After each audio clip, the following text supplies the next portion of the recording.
Magandang umaga po at welcome po sa ating programa, My Morning Manna with Pastor OG. Buksan po natin ating mga Biblia sa aklat po ng 1 John chapter 3 verse 18. Ito po pagkasabi, "Let us not love in word or in tongue, but in deed and truth."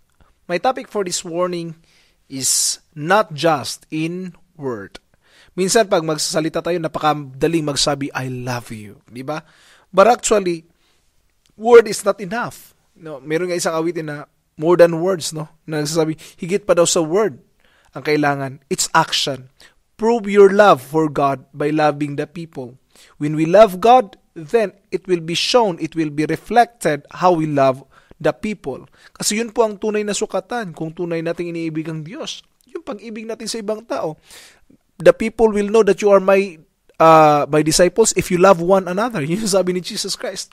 Now, I want to share to you this one quotation also. Compassion puts love in action. So if we have this compassion within, then we can say, now your love is putting in action, not just in word. Kaya napakahalaga po kung sasabihin natin mahal natin ang isang tao, let's do it not just in word, no, but also in action. Show the love. Hindi lang basta sabihin, kundi ipakita at ibigin natin ng mga tao, paging sino man sila mga kapatid. No? Patuloy natin extend yung loving arms ng ating Panginoon. God bless po at magandang umaga sa ating